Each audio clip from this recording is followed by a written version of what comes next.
Chairman, thank you. Mr. Kennedy, it's good to see you again. We had some great visits in my office. We've done some follow-up calls to be able to go through. You and I have talked about 100 different issues and backgrounds and things. You've been able to address a lot of them today and just different questions to be able to clear up social media rumors and the things that are out there on it. So I do appreciate that. We've talked about pharmacy benefit managers. We've talked about the nursing home rule the Biden administration put down. We talked about your views on agriculture and commercial and row crop agriculture. We've talked about food issues, and you made it very, very clear. You're not going to tell Americans what to eat, but you do want Americans to know what they're eating. And I think that's a pretty fair perspective on that. I do want to talk to you about some areas that you and I have talked about as well. We have some disagreements, you and I, on the issue of life and when life begins on that. You've been very outspoken on that, and we've had some good opportunities to be able to talk about that. Title 10 is specifically in the HHS area.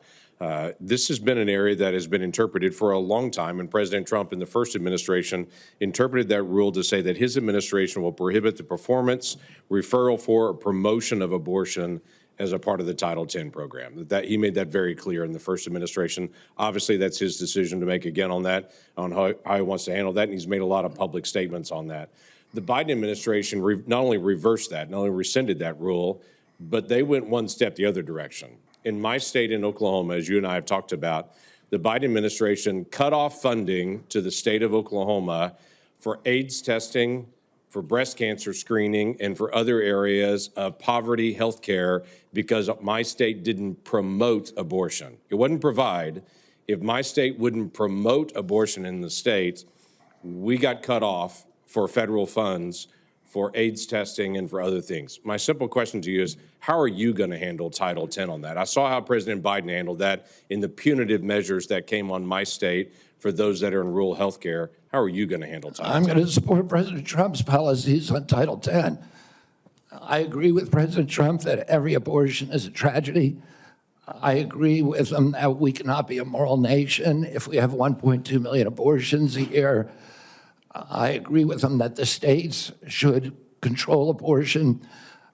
President Trump has told me that he wants to end late-term abortions, and he wants to protect conscience exemptions, and that he wants to end federal funding for abortions here or abroad. That's Title 10. I serve at the pleasure of the president. I'm going to implement his policies. Thank you for that. President Biden, when he came in, immediately closed down the Office of Civil Rights and Conscience Protections within HHS.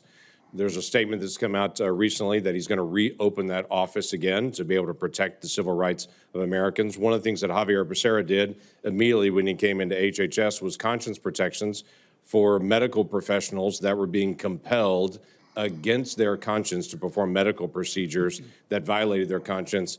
Javier Becerra stepped in immediately into HHS and withdrew that and said, no, the federal government will tell you what you believe about these issues. You don't have conscience protections anymore, and refuse to protect those folks. Will you step in and say that healthcare individuals have the right of conscience again, as the federal law allows? Yeah, I mean, the first thing that occurs to me when you ask that question is, what patient would want somebody doing a surgery on them that, believes that the surgery is against their conscience being forced to perform that? I don't know anybody who would want to have a doctor performing a surgery that the doctor is morally opposed to. Listen, I came from a family that was split on life and choice. I have cousins today who believe that abortion at any stage is equivalent to homicide. Now, there are other people who believe the opposite. But the good thing in my family that I really loved is that we were able to have those conversations and respect each other. And I wish that we could do that nationally.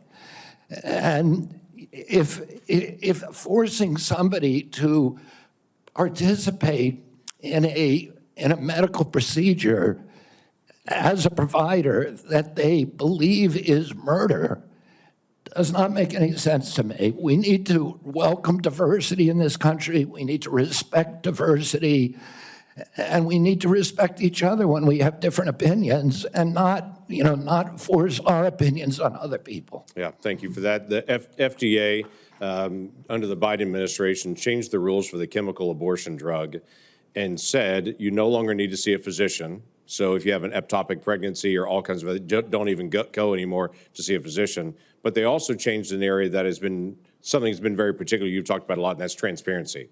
They changed the position and said, don't tell us if there's a side effect on this drug unless she dies.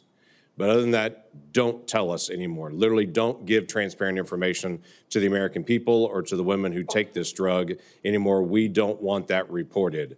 My question to you is, will FDA move to be able to actually give transparency to the American people and to say, this drug is no different than any other drug. We're not going to protect it just because it's political for some folks. People should know side effects on this drug, and there should be reporting. Yeah, I mean, it's against everything we believe in this country that patients or doctors should not be reporting adverse events.